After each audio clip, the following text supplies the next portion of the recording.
If I set this correctly, the door won't lock.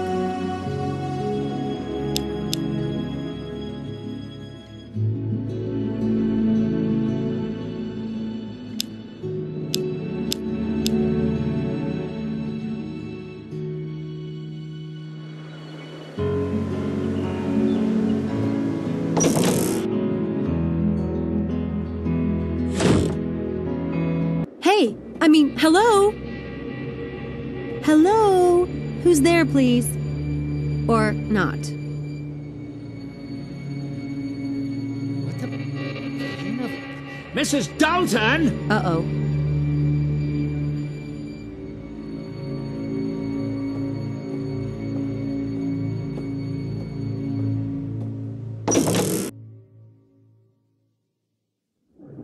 What the hell is this doing in my desk drawer? That's Houdini. He has a habit of sort of appearing. He?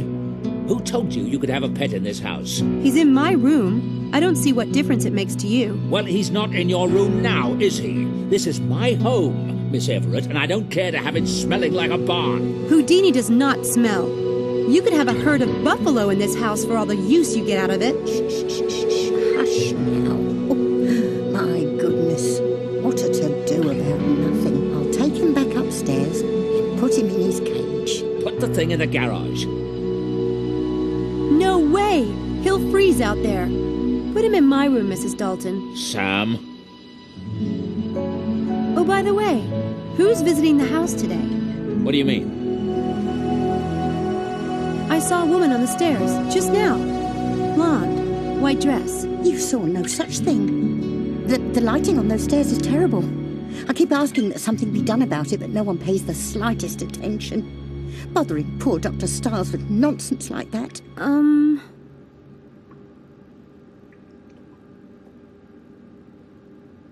As if pet rabbits weren't enough. Wow. Is that menopause?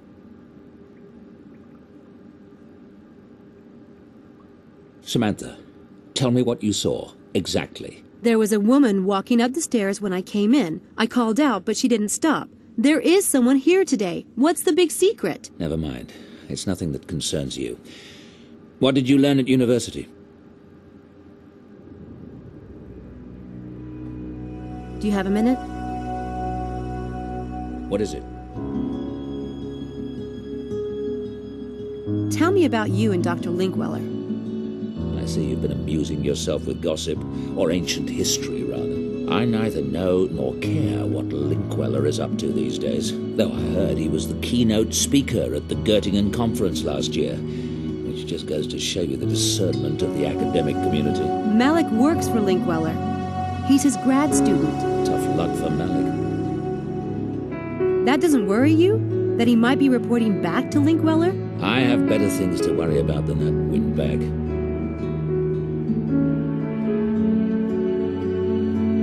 The Lambs Club is really worked up. I thought you should know. Lambs Club? Are you planning to put lambs in the parlor now, in addition to rabbits in bedrooms and bats in the belfry? That's what the students in the experiment call themselves. You know, as in Lost. Or better yet, sacrificial. God help me. What do you mean they're worked up? They're freaked about the track and pool incidents. Some of them might not come back. What?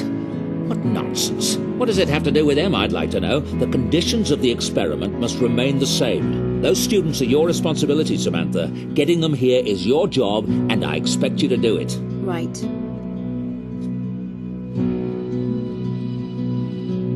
Did you know any of the students before the experiment started? No. Why? Just wondering. I don't think the students have any connection to the incidents. You don't? Why? Just do as you're told, Samantha. Yeah, I've always been real good at that. I investigated the incidents at the track and pool. And? Both were obviously staged. There was a whirlwind at the track that was probably created by a helicopter. That got rid of the maintenance guy. Then they painted the track. As for the pool, what the witness saw was the shape or bubble in the pool, and then the water changed color. It would have been easy to rig up a hose to blow air into the pool for a spooky effect as a misdirect, then drop in the dye. Did anyone see or hear a helicopter? No, but there was only one witness, and he had headphones on. Headphones? And did they find dye in the pool? No, but all they cared about was cleaning the pool. I don't think anyone even checked. There wasn't any trace of dye around the edges of the pool or in the filters, but it was probably water-soluble. And why would someone rent a helicopter and gallons of dye and time these incidents with my experiments, which, I might add, almost no one knows about? I don't know.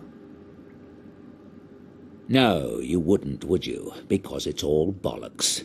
I hope your rationalist bias can be put aside, Samantha, because when I ask you to be my eyes and ears, I expect the facts, not your half-baked opinions. If you can't give me that, you're worse than useless.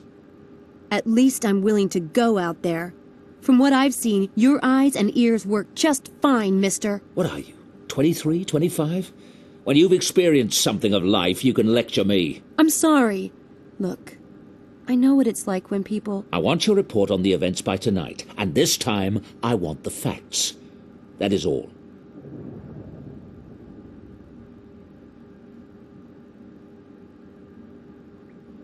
I don't have anything to ask him at the moment.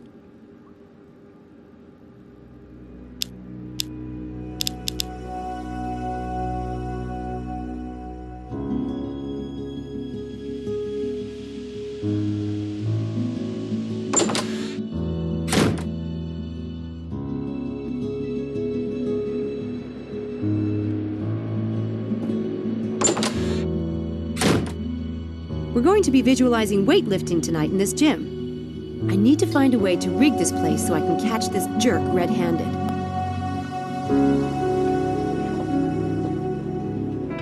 The gym closes at 11. I'll get here before then and hide. When they lock up, I'll be inside.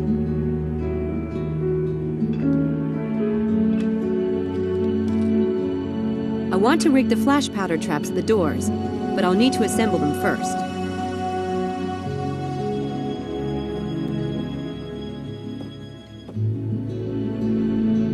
I want to rig the flash powder traps at the doors, but I'll need to assemble them first.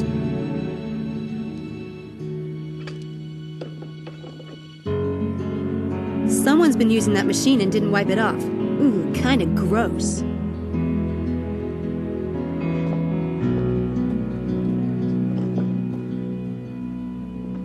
Brainiac reference books, no doubt.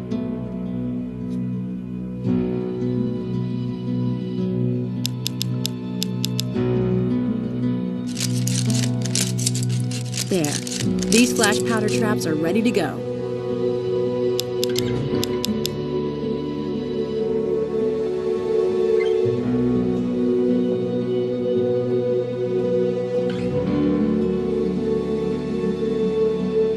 Yeah, that'll work nicely. I'll set it up later after the gym closes for the night.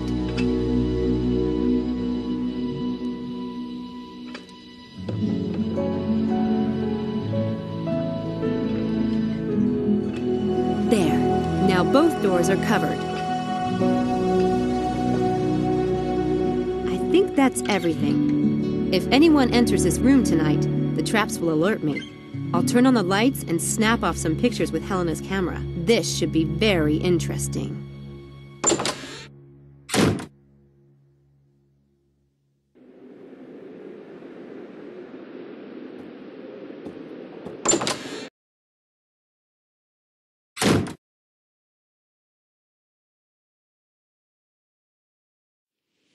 Hi. Wow. Everyone looks so serious. I get that way during the full moon. Some people do the werewolf thing, but I do Walter Cronkite. Well, it feels momentous, doesn't it? We're agreed, right? We're going to vote. And we'll all either stay in the experiment or quit. Whatever the group vote decides. One for all and all for one. How do we do it? Should we just raise hands? Silent ballot? Do we need that? Does anyone care?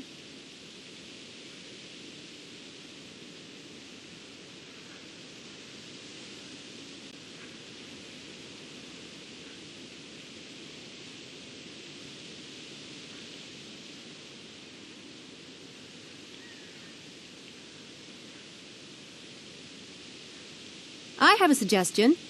I know a great way to vote that's democratic, but allows for an element of fate. Plus, it assures that the vote can't be split. Do tell. I'll write down everyone's vote and we'll put them in a hat. Charles, can we borrow yours? We'll draw one ballot from the hat, and that will be the final decision. Interesting.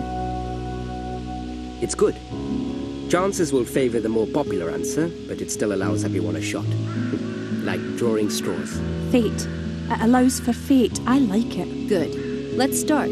Charles, quit the experiment or stay. Quit. Helena? Not that it isn't a barrel of laughs, but quit. I vote quit too. I'm sensing a trend here. I vote stay. Stay. And now, me. I vote stay. Good thing we're relying on fate. Who wants to pick? I'd like to. May I? Go on.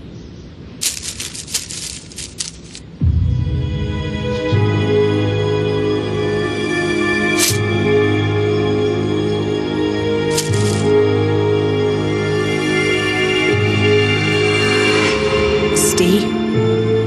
That's it then. One for all. And all in deep doo-doo. See you tonight. Bye, Sam. See you. See ya. Bye, Sam.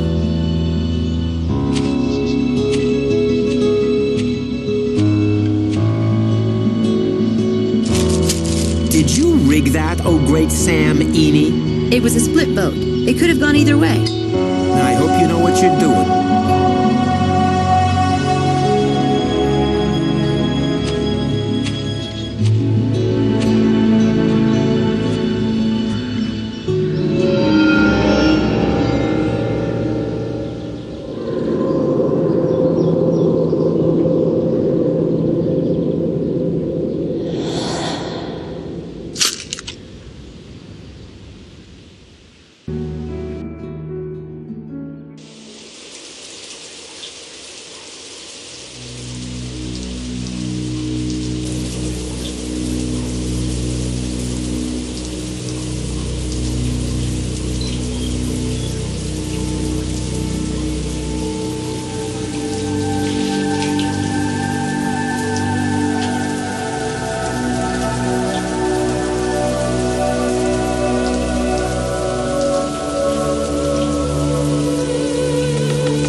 Damn it.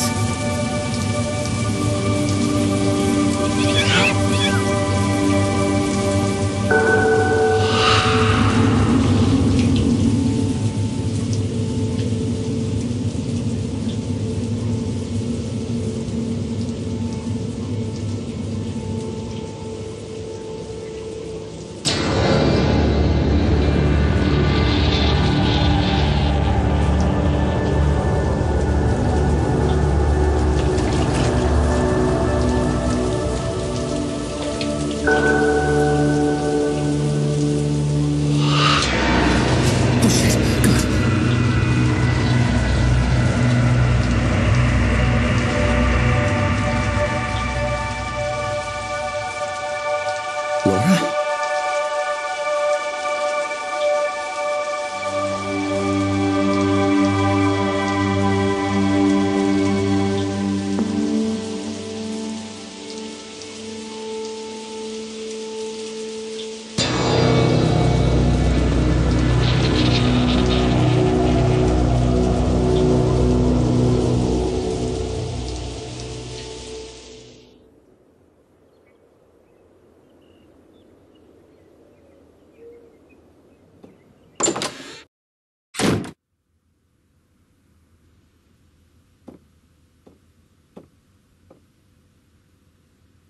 Laura's dress.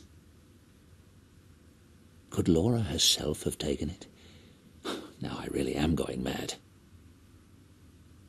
Laura's white dress is missing.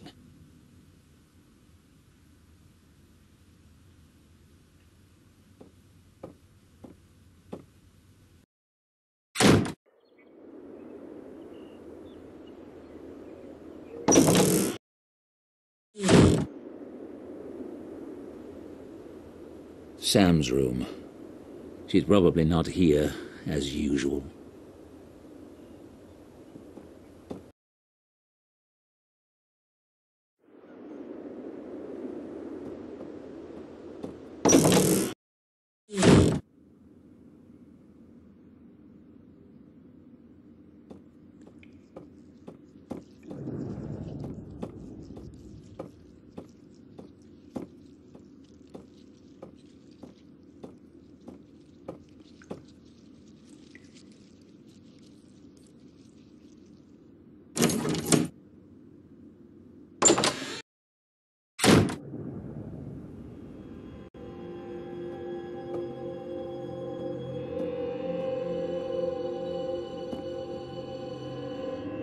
There's been a presence in the house.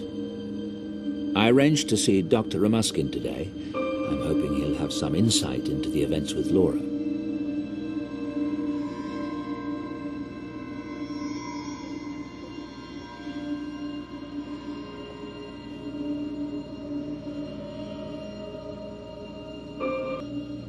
What is it, Laura? Keep going, darling. Give me a few more letters. I'm not sure what Laura's trying to say, if that is indeed Laura.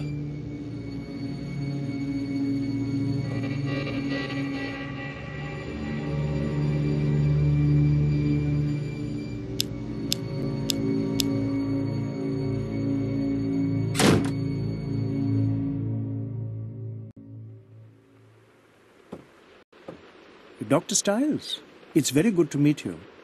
Sorry to disturb you. It's an honor. I remember when your Scientific American article came out, my colleagues and I were thrilled to see such open-mindedness in a leading neurobiologist. As you can see, things have deteriorated since then. Please, come inside. On the phone, it sounded important.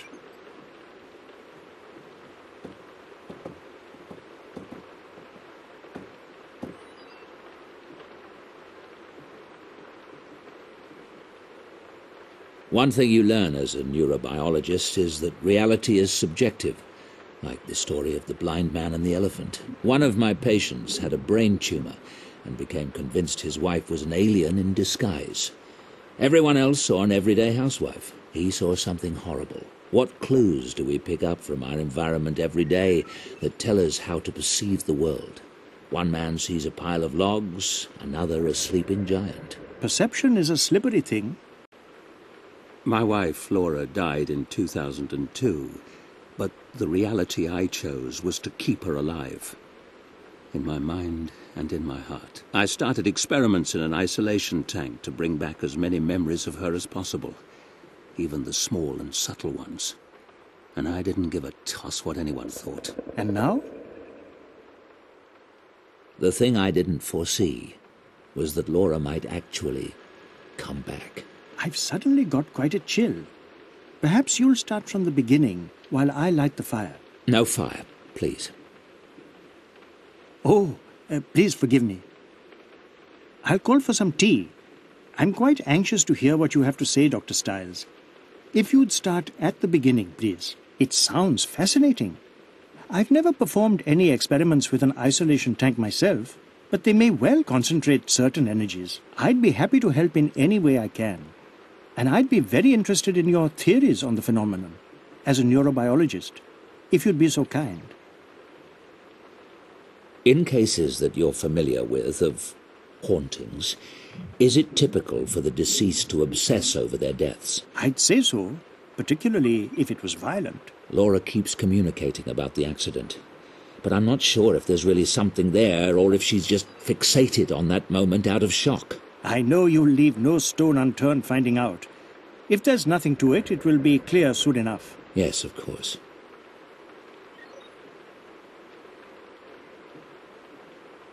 Studies done with dying and comatose patients have provided some interesting clues about consciousness. There are authenticated cases of the mind projecting itself from the body, witnessing things that occurred far away. If the mind can project itself from the body, then it's possible for consciousness to survive physical death. Do you have a scientific explanation for how that might work? Quantum theory suggests that three-dimensional space and time are essentially created by the brain in order to organize the masses of data that make up reality. The brain operates like a translation device, in the same way that a television set organizes bits of electronic data into an image. If the human brain creates space and time, then theoretically the brain could project the mind into the past or future, making itself essentially immortal. That's astonishing. I hope you intend to publish on this theory. I'm still conducting my research. Is there any connection between psi activity and heat or fire? Yes. Telekinesis in particular is very elemental. There's a classic poltergeist case that involved a young girl in the American heartland. The manifestations in her household all revolved around water. Water running down the walls of the house, seeping out of the wallpaper and welling up from the floors. Another classic telekinesis phenomenon is raining stones. And I recall reading about a shaman in East Africa who could make his victims burst into flames. It would all suggest that telekinetic powers are drawn from the earth. But I'm not aware of any studies done on the subject. Can you tell me more about the East African shaman? I'll tell you what I remember. It's a well-documented case from the early 1900s, researched by a member of the Society for Psychical Research. He was traveling in Africa when he ran across this shaman. He put the man through a variety of tests and reached the conclusion that the shaman was projecting electricity at strong enough levels to literally start fires, predictably and reliably. This notion seemed confirmed by the odd fact that when the shaman was wet, his fire-starting ability didn't work. Of course, in those days, experiments in electricity were all the rage, so you have to take that into consideration. Still, he made a compelling case. Have you heard of any similar hauntings, for lack of a better word? Some of the elements, such as the way Laura communicated with you in the tank and the RNG message, these sound like classic communiques from the spirit world. But other things you've described, the moved nightgown, the form under the sheets, and most particularly the events at the university, those sound like PK activity, telekinesis, objects being moved with the power of the mind. Are you positive all these manifestations are Laura? Of course. One paranormal source is remarkable enough, much less two different ones. Don't you agree? You have a point. I'm wondering if the events on campus aren't some kind of psychic residue from Laura's attempts to come through. If she's generating energy, it might get channeled in unpredictable ways. I can't say, of course.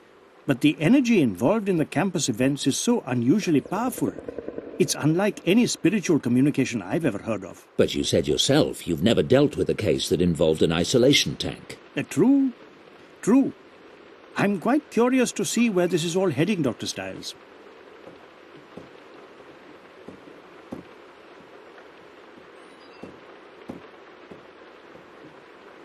Thank you for your expertise, Doctor. There's one more thing. I was hoping you could give me some advice on how I might help Laura. Help her come through. Dr. Stiles, I'm not sure what you mean by coming through. Earthbound spirits are trapped here because of some unresolved trauma or an inability to accept their own deaths. The goal in such a scenario is to free the spirit so that he or she can move on. Move on? To what? Oblivion? I mean, what if Laura could be brought back? But what body would she inhabit? How could she interact with our world? All religions believe that there is some kind of afterlife and... Yes, thank you, Doctor. I'm afraid it's getting quite late. I must go. I do hope you'll keep in touch. I'd like to know how this develops. Of course. Good day. Goodbye.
no longer tripping over files every time I cross the room. That's a relief.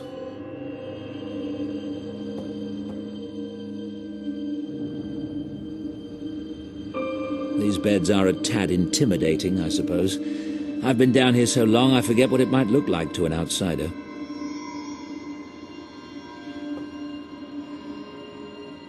It would take hours to look through all the data. I need to zero in on a specific time. Sam's brain appears to be functioning as expected, surprisingly. It looks normal. That looks right. Nothing unusual in Helena's scan. That's about what I'd expect. It looks normal.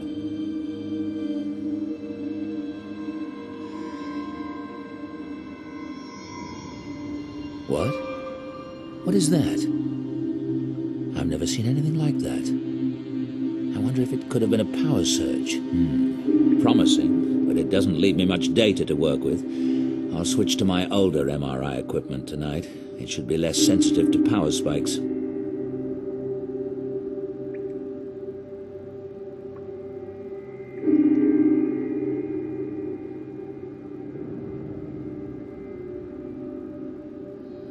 What? What is that? I've never seen anything like that. I wonder if it could have been a power surge. Promising, but it doesn't leave me much data to work with. I'll switch to my older MRI equipment tonight. It should be less sensitive to power spikes. Whatever it is that happened, it happened the same way both nights. That rules out a glitch in the program.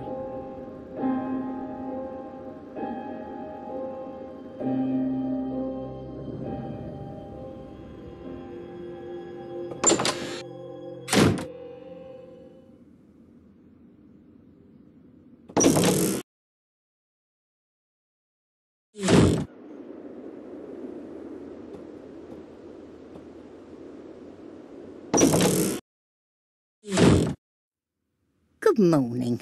How was your breakfast? Fine. Is Samantha in? She's at university. Would you like me to call her?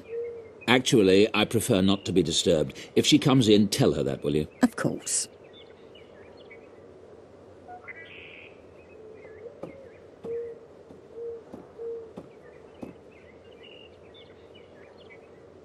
You were with Laura and me since our marriage. What would you say were some of Laura's favourite places? Oh, she'd love that chair up in your bedroom. She'd have to have tea curled up there with a book. Oh, and the back garden. I mean further out, not the house. Your cottage at the lake. Oh, and that park. Timmins. The one that she did all the watercolours off. Oh, Lord, she loved that place. Timmins, of course. Thank you.